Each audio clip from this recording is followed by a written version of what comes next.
Hello, welcome to yet another midweek devotion study with Pastor Andrew. That's me. Today is I'm looking at my calendar, 14th, 15th of February. So we move directly into, as we're in Luke, we move past what we talked about last week, this past Sunday, which are like the Beatitudes in Luke, and a little bit of a different view of the Beatitudes, very much shorter. Luke being the gospel that it is, expands on so many things, draws things out into great detail. However, when it comes to the Beatitudes, much like Luke's, for lack of a better word, coverage of the Jesus baptism, it's rather brief. Blessed are you who are hungry, blessed are you who are, there's no blessed are you who are thirsty. It's you'll be satisfied. Woe to you that do this and this. Very short.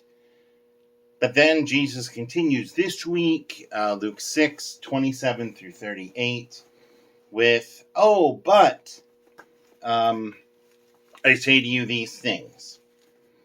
And very, very interesting. So I'll read that to you. We are Luke 6, 27 through 38. But I say to you who are willing to hear, love your enemies, do good to those who hate you, bless those who curse you, pray for those who mistreat you. If someone slaps you on the cheek, offer the other one as well. These are words that we hear, whether we are Lutheran, Christian, or not. Some of these are words that we know. I've yet to engage someone that doesn't know the saying, if you get smacked on one cheek, offer the other. Anyway, if someone takes your coat, do not withhold your shirt either. Give to everyone who asks, and don't demand your things back from those who take them. Treat people in the same way that you want them to treat you. I'm looking at the time. Okay. If you love those who love you, why should you be commended? Even sinners love those who love them. If you do good to those who do good to you, why should you be commended? Even sinners do that. If you lend to those from whom you expect repayment, why should you be commended? Even sinners lend to sinners, expecting to be paid back in full. Instead, love your enemies, do good, and lend, expecting nothing in return. If you do, you will have a great reward. You will be acting the way children of the Most High act, for he is kind to ungrateful and wicked people.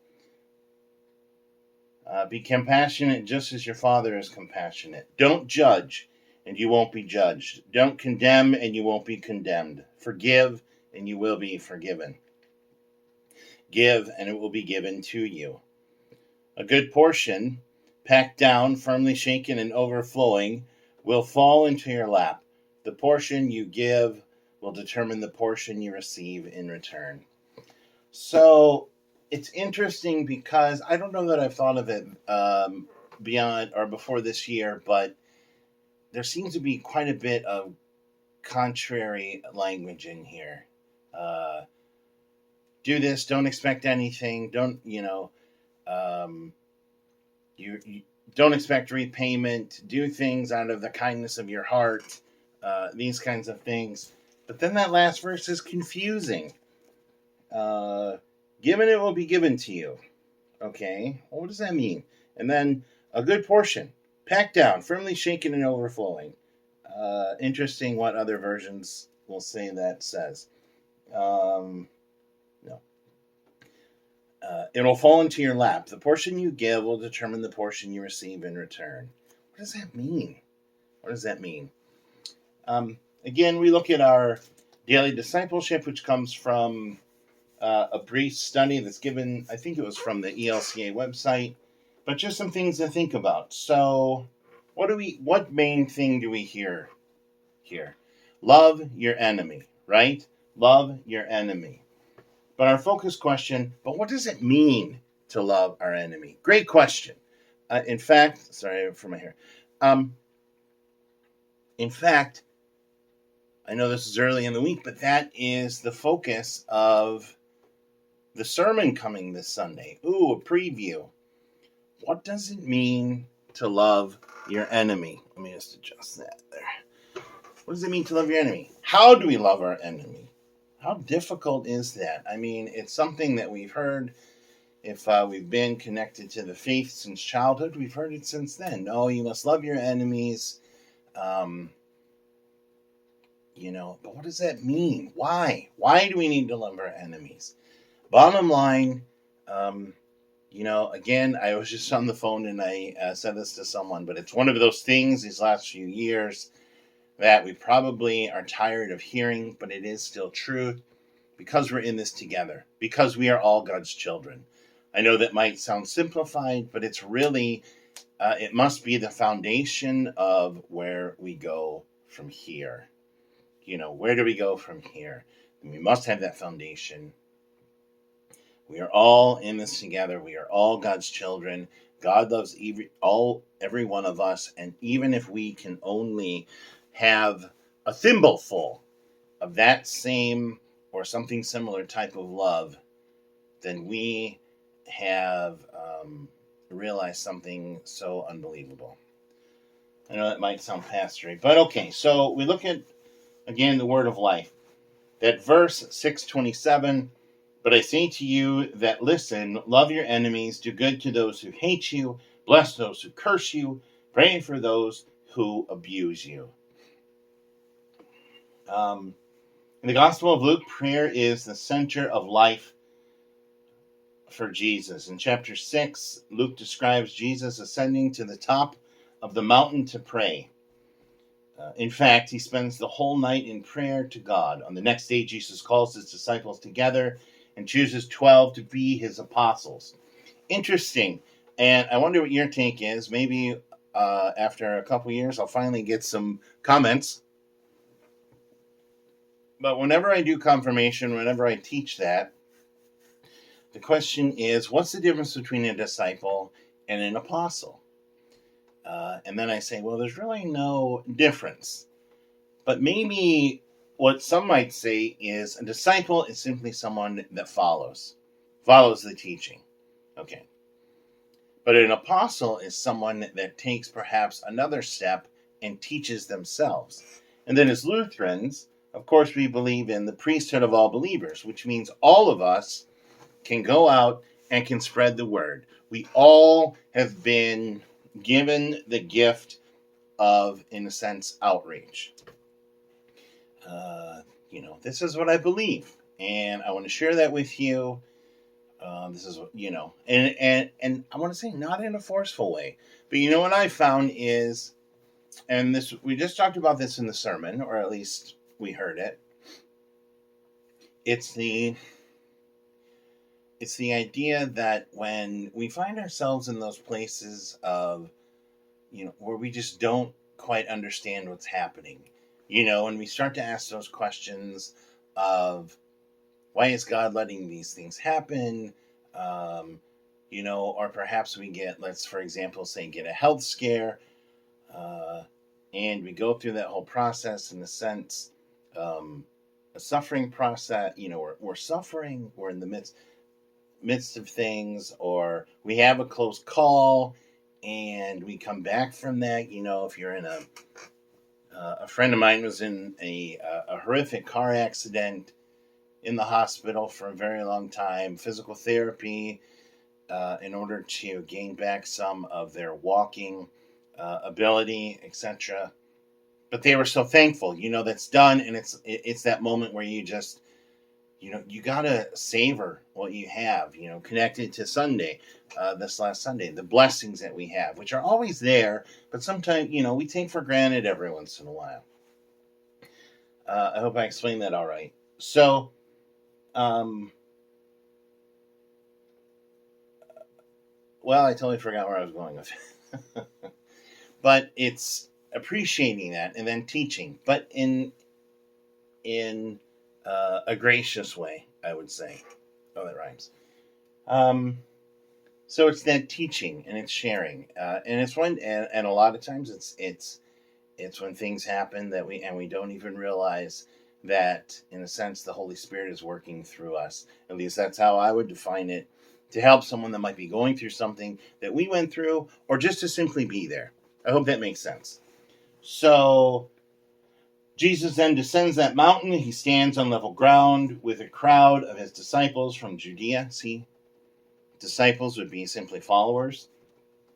They're from Judea, Jerusalem, Tyre, Sidon, and other places.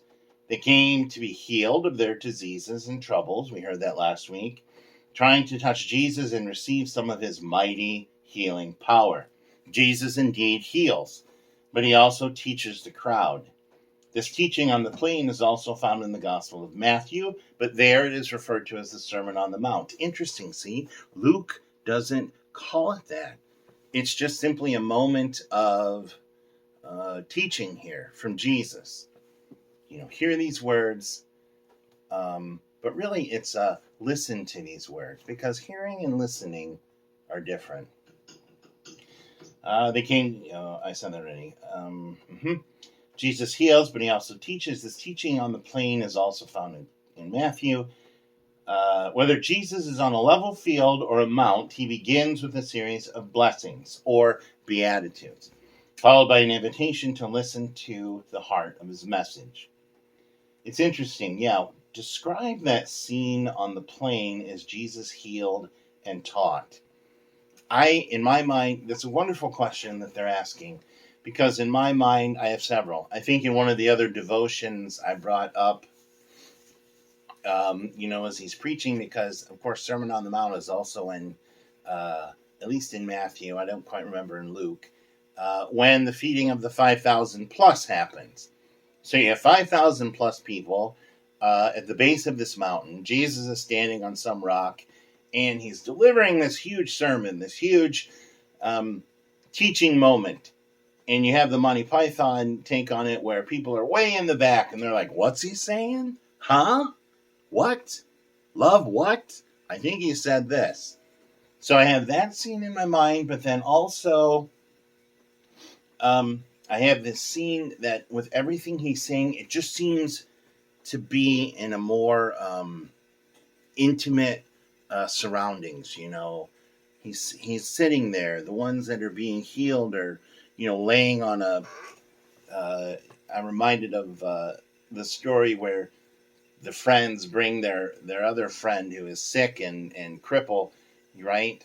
And they lower him through the roof on this, hay bed or whatever. That's kind of another vision that I get here, because it's just kind of a more quiet, peaceful, calm scene in my mind. But I wonder, what do you see when you hear these words? Perhaps that's part of what I'm thinking, is maybe that's what I would yearn for in those times, for it to have that interpersonal, small scenario there. But now realizing that it's much bigger, but still it has that feeling. It's something to try and wrap our head around. And then this other question, if you attended this event, I don't know that I'd call it an event, but whatever, how would you have responded to Jesus and his teaching? Yes, that's what the sermon was about yesterday. Because, especially as we're in our Western culture, we are easily, whether we see it or not, detached from perhaps where these other people at that time and even now today are at, in terms of what some might term as blessings, which I think is incorrect. I can't say, I drive a Jeep Wrangler and that's really nice, and and yes, I can afford the payments on that.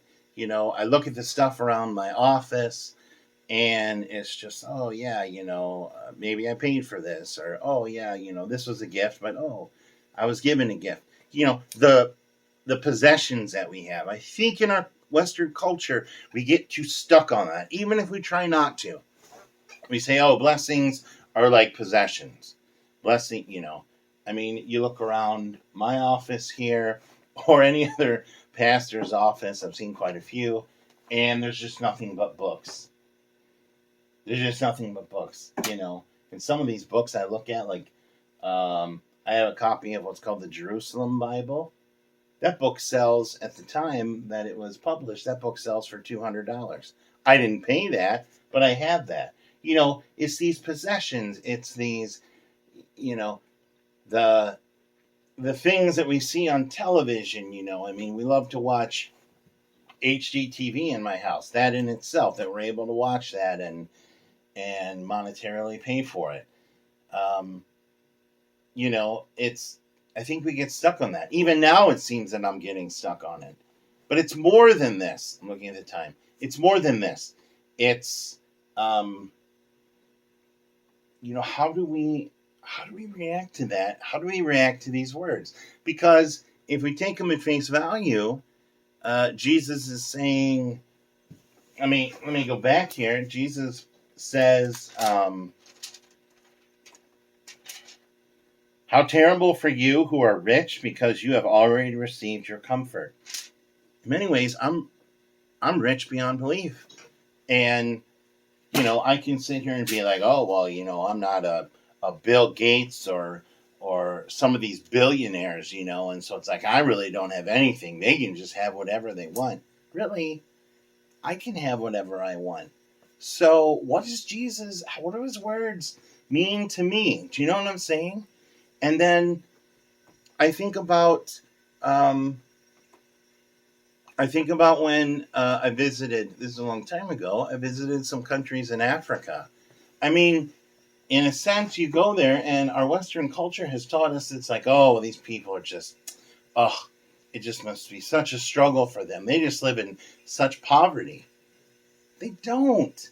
They don't have material possessions, but I'm going to tell you, I have never met a happier, more giving, and loving um, people, culture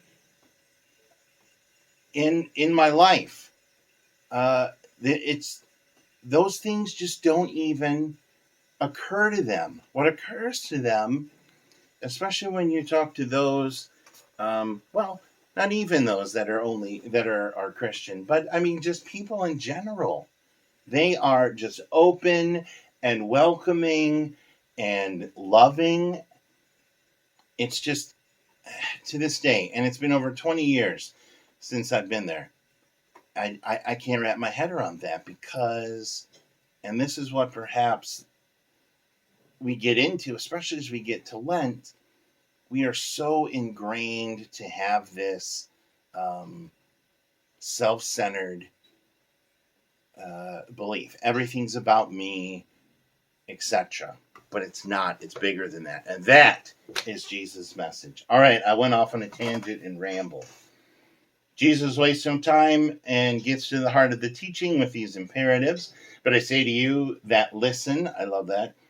Love your enemies, do good to those who hate you, bless those who curse you, pray for those who abuse you. This list of imperatives also includes turn your cheek to those who hurt you, share your coat with those who steal from you, give to everyone who begs from, they have a typo here, from you, and do others as you would have them do to you. We might say, oh, there it is. There's the golden rule, right, that we grew up with. I don't even know if they teach that anymore. If they have those posters, I just think of my teachers that have those posters up. Um, so, which of these imperatives is most challenging for you? Yeah, see, that's the struggle.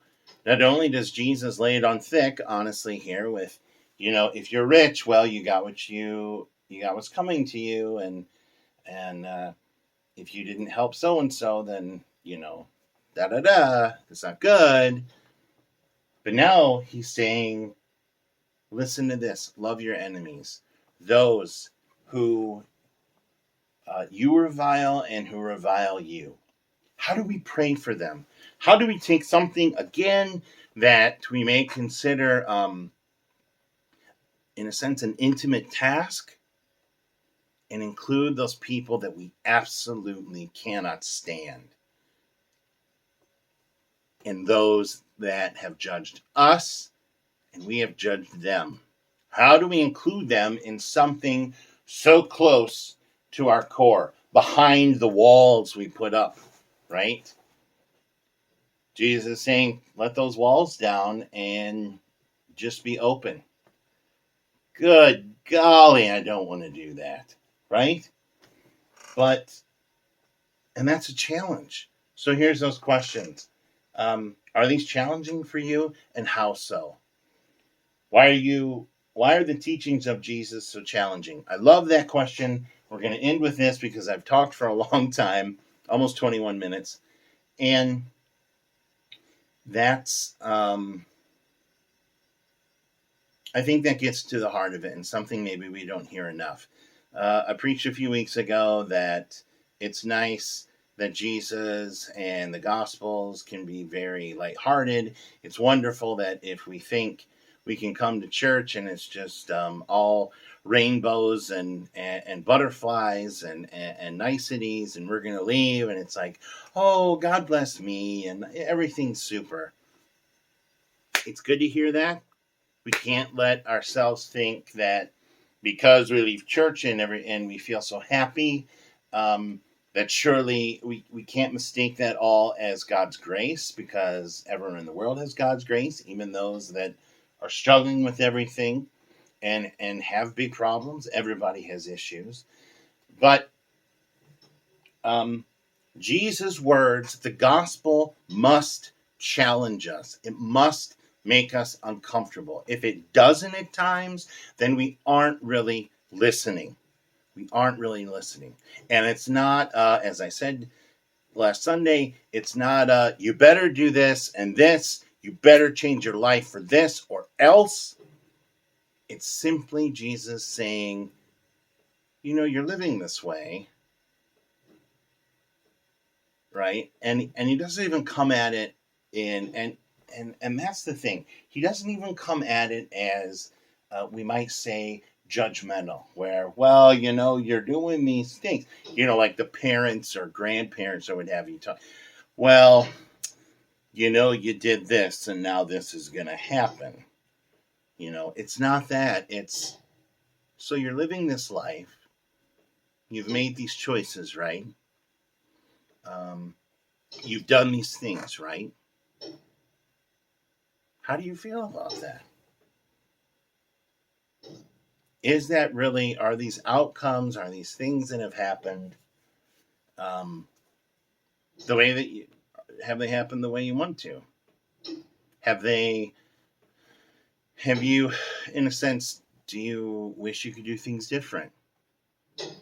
Well, if that's the case, how do you move forward from this point to live into what you wish you would have done? But now perhaps you want to continue to what you didn't do, now you can do. Or what you did do, now you can make the choice not to do. And Jesus simply says, so I challenge you to consider those things and perhaps do them or not do them, right? I don't, and I don't hear that as him saying, or else, or else, or else. At least not here. Anyway, I went off on a lot of tangents today, but these last two Sundays and this text, chapter 6 of Luke, and then also in some of the other Gospels, they are a really big challenge for us. And I think they're a really big challenge for us in our Western culture. And I'm just fascinated because I know some people that watch this didn't grow up in this Western culture. They came from other places. They've had other experiences. And that in itself fuels, I'm assuming, fuels how they live, why they live the way they do, why they do things, why they don't do things, our experiences. And how does that, and the question is, how does that interweave with our faith or lack of faith? Okay. So a lot of questions, lots of rambling today. I encourage you to go and read Luke 6:27 through 38. You'll hear this if you come to church or watch church this Sunday. But it's interesting, in this Bible that I use, these verses are subtitled Behaving as God's Children. How to behave as God's children. I don't like that they put that in there, but maybe that in itself, making me a little uncomfortable with that title, helps me to engage this text. Anyway, let's close in prayer. Any questions or comments? I really welcome those. I look for them. But these are challenging texts, and I give thanks for them. And at the same time, I don't revile them, but it's just like, man, I just don't know what to do with this. You would think in seminary, they're like, preach this. When you get to this, this is how you preach it. This is how you come at it. Okay, there you go. No, they don't do that. It's like, yeah, those are tough. I guess it's kind of like what I'm doing. Anyway, let's close in prayer. Gracious God, thank you for holding us to such high standards. To be honest, sometimes we don't want to love our enemies, sometimes, and do good to those who hate us. We confess our shortcomings to you. Help to shape and mold us in the image of your Son, Jesus Christ. Amen. So that's the prayer in here. I'm going to be honest, I don't know. That in itself makes me uncomfortable. Thank you for holding us to high standards. I think it's more of a consideration, like I said. So, lots to think about in there. I welcome your comments, whether you agree, disagree. But, these have really just turned into, how do we engage these texts? How do we, it's not simply a devotion, but it's a study. It's a study of the text and then a study of ourselves, which I really think our faith is all about, because it, of course, affects how we go forward in everything. Oh, my goodness. Half hour. Until next week, thank you for listening. If you watch this whole thing, gosh, God bless you. If you only watched a little bit, God bless you too. Bye.